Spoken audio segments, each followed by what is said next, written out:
I would like to hear your review on my two last videos that were meditations. They are meditations that I use to create vibrations that can be very useful for astral projecting. So try it out, see if you can get the feeling, and see if you can get the buzzing sensation in your extremities as the video is trying to help you into getting.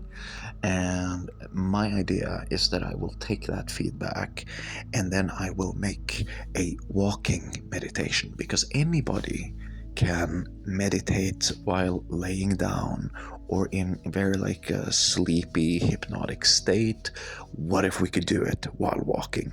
What if we could just, you go shop at the mall and then you're on your way home and you see you're soon home and you already start with the tingles, or you just do it like it for fun and you give yourself the tingles, but then you get home and then you put on that gateway experience tapes and you do the gateway experience exercises, and because you already have the tingles, it comes on way quicker and you can reach a much deeper focus and have way cooler experiences. Now, for the tingles in your face, let's talk about that a little bit.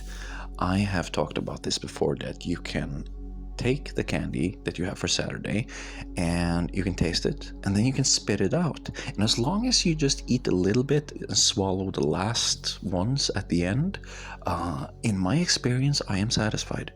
So I eat a bag of candy, but I spit out more than half.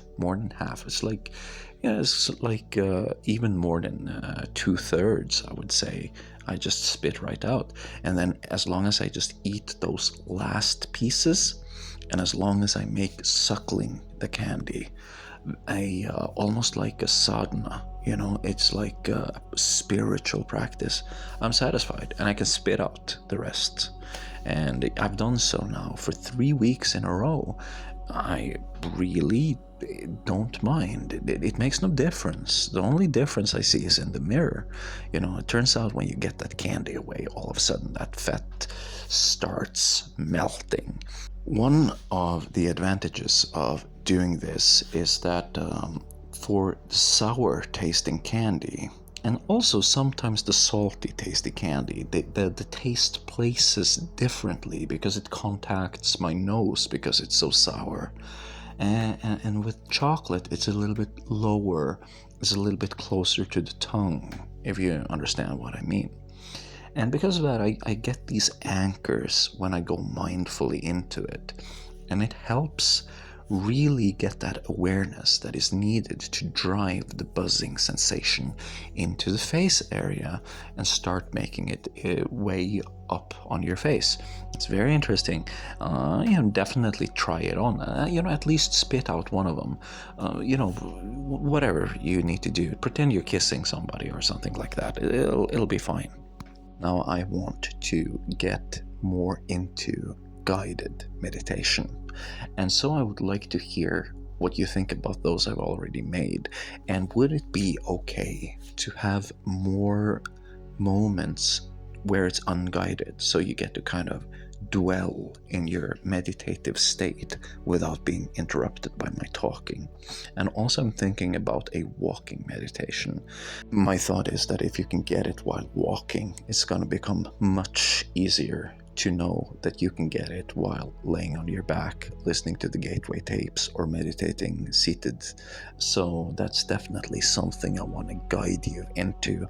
I hear some of you guys are starting to be able to do and access your sight and see your body blindfolded and create things blindfolded. I really like that.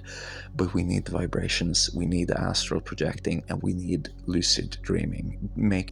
This, what you're watching right now, is kind of like a guided meditation, right?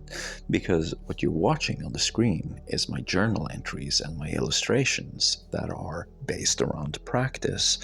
And so it kind of gets your imagination going. Maybe it can get your motivation going. And I present you with these images. This image right here, I mean, that got me to see something in the mirror when I was blindfolded, because I started seeing the room, and then I started seeing myself in the mirror even though I was blindfolded, and me in the mirror had those chakras surrounding me, because I had been meditating on the chakras. But here's the weird part: the chakras of the Sanskrit system, you know, the yoga system, they had those symbols. That's from Sanskrit, and I don't know those symbols, but they had them on the petals. I found very fascinating. I did not expect that to happen at all. So don't just listen to what I say, but look at what I do. And if you don't even believe it, at least let it inspire you, or do it out of spite. Spite can be a great motivator. You know, sometimes you feel spiteful and you do the kind of work that you would never have done with any other kind of energy, just out of spite, you know. And so never underestimate spite. If I would have to rely on some kind of energy, maybe spite would be it. But you know, I'm coming up with something here. So yeah, see you in the future.